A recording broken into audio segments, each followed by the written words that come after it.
It's a new week, Monday, 11 December. Hello, welcome to the newspaper review on TAF TV.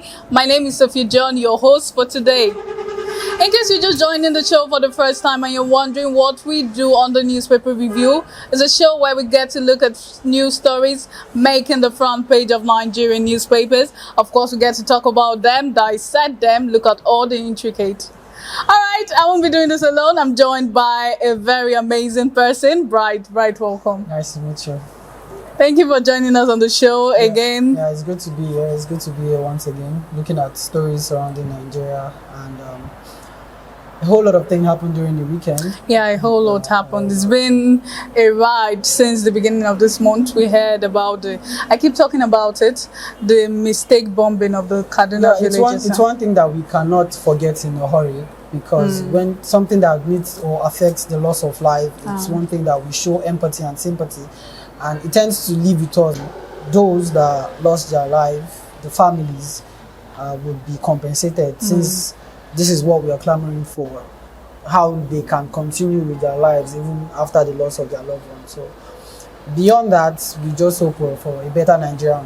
Oh yes, a better Nigeria, very important. Definitely. All right, we take our first newspaper for the day. We'll be looking at the Daily Independent newspaper, and its leading CBN considers 500 billion naira in new recapitalization plan for banks, and that's the lead story of the newspaper. Senators donate 1 month's salary to Kaduna bomb victims, and that's on page 7 of the newspaper. Poverty, greatest threat to democracy. That's according to Dogari, and you can read that up on page 6 of the Daily Independent. Published name of Kaduna bomb victims pay compensation. That's according to the Labour Party, and you can read that up on page 7 of the Daily Independent.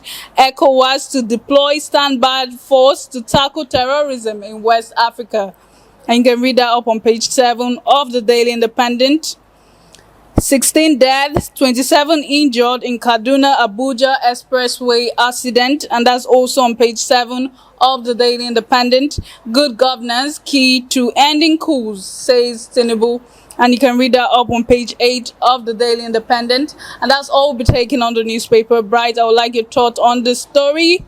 Good governance key to ending coups, says Tinubu. Well, the 64th ECOWAS ordinary meeting, as they call it, which they did recently, that was when the president of Nigeria, who is also the president of the ECOWAS board and of leaders, came out to say in his speech that for what is happening in Mali and other African states due to coup, that what they need, what African leaders need, is to give their citizens good governance in terms of providing what they need, the basic need of the citizens, which is more of good healthcare sector, good education, a better lifestyle, in terms of making sure that they are able to have that purchasing power to afford whatever things they want, and also that would mean reducing the poverty rates in a country. And I would say it's shocking and also funny coming from our own president, knowing for a fact that we as Nigerians, whatever thing or whatever advice is given out to other leaders out there is what we as the citizens are suffering in the country. Recently, we found out that the price of things are going on a hike on a daily basis. We also find out that unemployment is still going on a rise. We find out that our purchasing power is reducing every single day. That is the naira to dollar rate in terms of exchange, and this affects whatever things we as Nigerians tend to do in the country, because most of the things we consume are being imported. So if this is happening at this point in time, then how do we tend to manage and survive this? And our president is going out there in the meeting to tell other leaders that yes, we need to give our citizens good governance, provide basic things that they need just so that we can run by our daily lives, that this is going to curb coup in happening in our country. Now, is it because here in Nigeria, I feel like Nigerian citizens, we tend to take everything to heart with hope that things are going to get better, which is the difference from us and every other country out there, what Mali and the other likes are coming out to say that they don't want this, they don't want this type of governance, and the military are coming to say we want better for our citizens. And just because our Nigerian military are not doing the same doesn't make us stupid, or the fact that we don't know what we want. But it's a detriment to ourselves as Nigerian citizens, and it's a shame to us that our president is going out there to give out advice that is not following. I don't see this as the best thing or as a right call for him at this point in time. It's, for me, I think it's more like making a caricature of himself out there. Definitely. All right, you think this statement is him making a caricature? How? Yeah, when you are telling people that, okay, this is how to do something right so that you can get good results or a certain kind of result, and you're saying, okay, yes, this is how things should be done, but you're not doing the same thing. It's more like when we are growing up and going to church and they tell you that our pastors should preach what they act, or act what they preach, and not doing one thing and preaching another thing. This is the same scenario.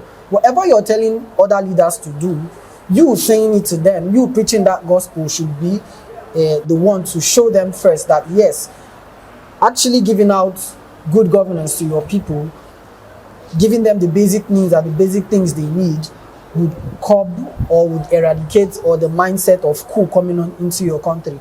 Whatever Nigeria is suffering today, if the likes of Mali even suffer half of it, if Mali could not at this point in time, not even reach to that point, Nigeria, we are in a mess. And I don't think any other African country are suffering the way we are suffering right now. And if they suffer just half of what you're suffering, they will do worse or more than what they are doing right now. Yeah. All right, we move over to our next newspaper of the day. We'll be looking at the Nigerian Tribune, and its leading importers, exporters incur losses as exchange rate hikes bite. And that's on page 6 of the newspaper. Coups, Tinubu wants transition plan for Niger, Mali orders, and that's on page 3 of the newspaper. Clerk to Tinubu applied doctrine of necessity to resolve Ondo crisis, and that's on page 22 of the newspaper. Senate committee query, MPA clarifies $852 million, 11 billion naira levies flag in audit report, and that's on page 28 of the Nigerian Tribune. How CNG, let me take that again. How NJC overruled FJSC on Supreme Court, Kano High Court judges nomination, and that's on page 3 of the newspaper. 16 dead, 27 injured in Kaduna Abuja Expressway accident, and that's on page 27 of the Nigerian Tribune. Kano Southeast Security Ohaneze Indibo to table key demands before Tinubu, and that's on page 22 of the newspaper. Tough times for Nigerians as developers increase house prices by 70%, and that's on page 4 of the Nigerian Tribune. That's all we'll be taking on the newspaper. I would like your thought on this lead story. Importers, exporters incur losses as exchange rate hikes. Okay, that I read the news, and the imposition or the increase of the exchange rates that came into import and exporting in the custom. That news came out the early hours of today from the CBN, and importers and exporters are complaining that the exchange rate is hilarious, and it's going to affect the already standing businesses that they already need coming into this one. Prior to now, I think the exchange rate was 735 naira to a dollar, and as at this morning it was 918, if I'm not mistaken. So coming into this time, there were already concluded businesses that were done based on importing of goods and exporting and all of that, and it's going to be at a loss for these people, because now they are having debits coming into their account, debit checks. That is to tell them that most of the deals that they did as at then is not reflecting now, so they are having more losses, and it's going to cause businesses to shut down and such. Funny enough, they are the ones to incur this loss, but Nigerians, the ordinary end users, would suffer more. Do you know why I say they will suffer more? Let's assume you're importing a car worth 6 million naira per se, and you're paying for the import duties, let's say for about 2 million naira. I don't know if you understand what I'm trying to say. With the exchange rate of 735. Now with this increase, it's going to be a little more higher. So if at the end of the day you're supposed to pay something like 8 point something million to acquire that particular car, you are looking at you now getting that same car that you would have gotten if the exchange rate was at 700 or something. You'll be getting it for the likes of 10 million and 10 point something. So this is going to affect the end users, at the same time reducing purchasing power of Nigerians. These are the things that we are crying about. The fact that our currency is not giving us that power that we need. Like, we want to get something for ourselves and we are not able to purchase it. Goods and commodity is going to be on a high side, rather making it expensive. Us as the end users not being able to purchase those commodities. Now, with this coming up at this point in time, we tend to find out that people will lose their job, definitely. Businesses are going to shut down because they won't be able to finance these duties coming up from the CBN. Also, another thing that we need to look at is the part that if the customs are the ones handling this, I feel like they should be the one also, since they have a body or a committee that regulates the activities of the custom duties and everything that happens in the port. They should be the one to advise the government that this particular exchange rate coming up at this particular point in time, it is not necessary, as it's going to put Nigerians in mess. People losing their jobs, people not able to have the purchasing power that they need. People would be on a point whereby there will be a rise in crime because people has lost their job. Now, this is the festive period, and poverty is going to be on a... Hey there, are you looking to record your videos, do your voiceovers and take your professional pictures? Look no further. With our state-of-the-art newsroom, photography, kitchen for our food content creators and exclusive children's studio, we certainly can deliver the best studio experience. Our carefully designed studio space can bring your diverse creative content ideas to life. We aim to consistently serve value to our customers far and wide. Come, let Tharv Media give life to your dreams. Tharv Media, a slice of infotainment. All right, welcome back. We'll be taking our last newspaper for the day, the Daily Sun newspaper, and its leading Catholic bishop leaders attack Tinubu, and that's on page 6 of the newspaper. Fuel subsidy removal, devaluation of Naira causes of hardship in Nigeria. That's according to CSOs, and that's on page 26 of the Daily Sun newspaper. Best ways to end coup in Africa, that's according to Tinubu, and you can read that up on page 26 of the newspaper. Senators to donate 109 million naira to victims of Kaduna drone misfire, and that's on page 4 of the newspaper. Economy, Ohaneze to partner Southeast MAN, and that's on page 20 of the newspaper. Tension in Delta community over NUP Arusi's 2-week deadline to Chevron and share. And you can read that up on page 5 of the Daily Sun newspaper. Bright, I would like your thoughts on the news lead story. Catholic bishop leader attacked Tinubu. Okay, the Archbishop of the Owerri Metropolitan, giving his homily yesterday, made mention of how Nigerian leaders, in particular those in government, are living a luxurious life, using the Nigerian fund to live a kind of exorbitant, luxurious lifestyle that is not what Nigerians need. And in his homily, he said something about the subsidy, made mention about the subsidy, and when the subsidy was taken out at first, when the new government came in, they told us what they wanted to use the money for and all of that.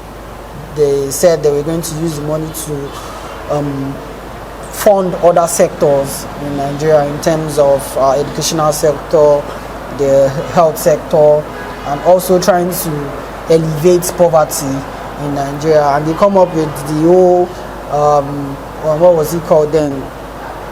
Sorry, the palliative stuff that they wanted to do, the palliative program, and feeding 60 families or 100 families in a month and all of that. But from that time till now, things are not getting better.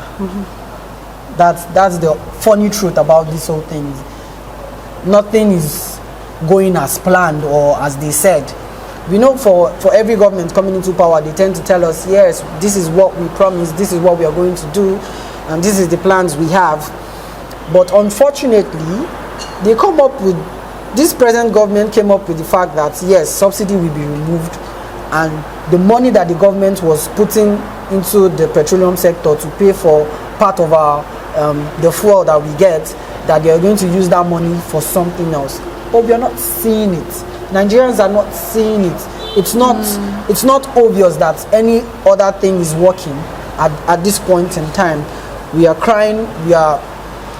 See, I don't know, but I feel like until we start living a luxurious lifestyle, as those in government stop living a luxurious lifestyle, spending lavishly on things that are not important, that are not priority for Nigerian citizens, until we end that era, Nigeria is not going to get better. Because there is this continuity for every government that keeps coming in. There's this continuity. Yeah, there's this continuity. The last government will come and say, okay, we want to get Toyota Corolla for all our senators and all our house members and blah blah blah. And the new set of government coming in will say, oh, Toyota Corolla is outdated, let us get SUV. Always. And something else. And probably the other governments coming in will tell us that, oh, the SUVs, they are outdated, let's go for the Mercedes Benz and something like that. Oh, it's going to make us look, maybe they can say, okay, it's time for Lamborghini.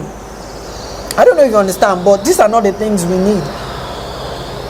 Are we going to die if a new government comes in and looks at the citizen and be like, yes, we are creating 100,000 of jobs, and they actualize it?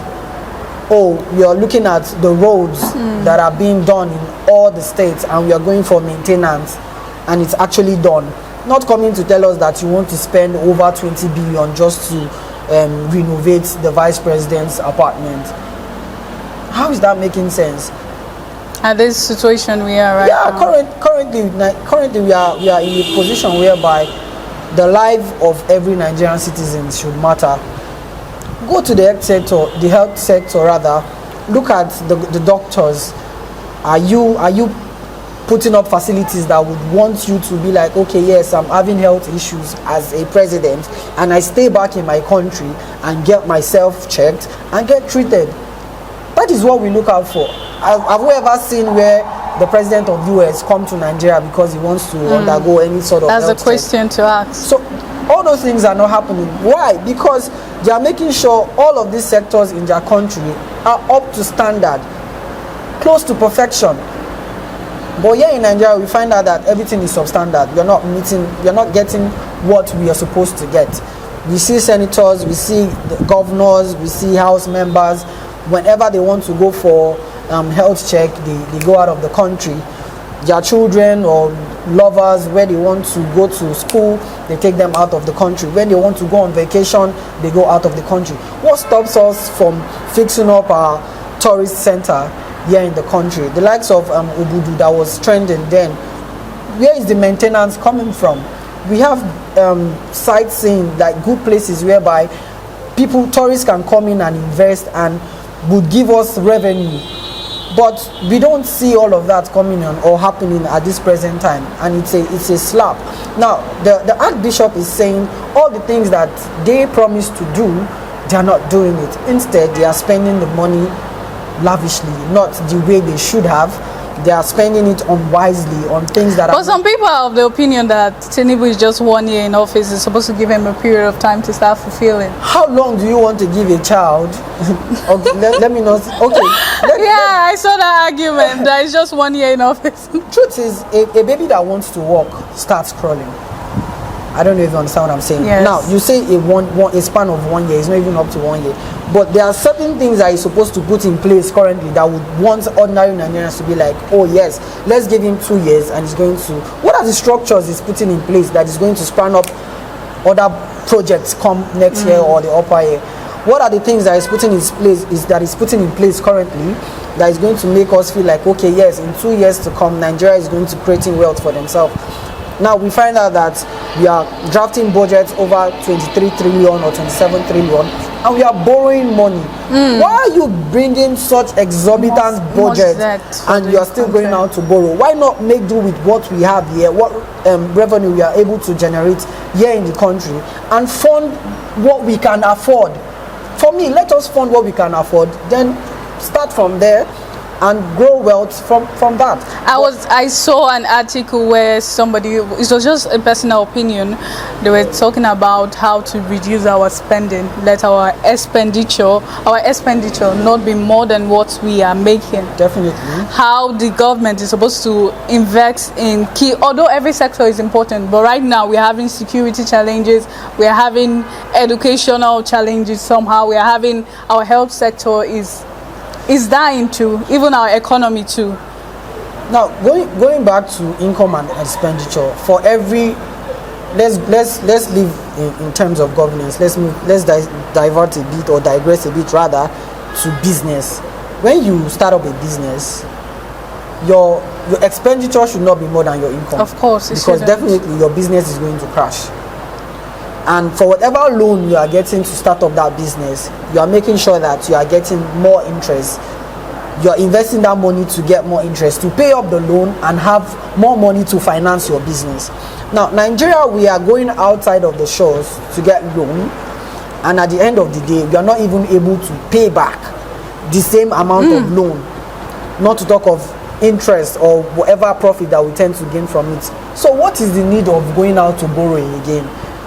Why not make do with what you have? God so kind, the Dangote refinery will start working if we keep complaining that, okay, we tend to use money to buy our fuel products outside that is being refined and sell it to Nigerians. Okay, now those are the things that we are not hoping to see again, because the Dangote refinery will kick off running this December, and hopefully from next year we tend to hope or pray that the price of fuel reduce, so there will be no need for us to sell our fuel outside and buy it back again with our own money after refining. So that is like a good step. Then secondly, let them invest in agriculture. That is one aspect that we are not looking at, but I feel like if the government put enough attention in terms of agriculture, we are going to get that basic income that we need to finance other sectors of the Nigerian economy. And also, insecurity is one thing that we keep talking about every day, and it's not ending, it's unending. I feel the government has what it takes. Nigeria as a whole, we have what it takes to kick these people out. For Boko Haram or whoever they say call themselves, we have what it takes. We have the military force, we have the military manpower to do away with these things. But I don't know, maybe there are a set of people that are sitting down somewhere and they are benefiting from this that we don't know. It's possible. That we don't know. So we just need, I feel the government needs to think about the citizens first and give us the better life that we deserve. Just as our governor, as our president rather, has gone out there in the ECOWAS meeting to say that for every leader in every country, that to give their citizen good governance is top priority. Also, giving us his citizen good governance to him should be a top priority. Giving us the basic of our life that we need. You're telling our president to practice what he preached. Definitely. Alright, that's where we draw our curtains for today. It was a great time on the newspaper review on TAF TV. I still remain your host, Sophia John, and I didn't do this alone. I was joined by Bright. Yeah. Thank you for joining us once again. I'm so happy to be here today. You too can be a part of the show. Connect and engage with us on all our social media platforms.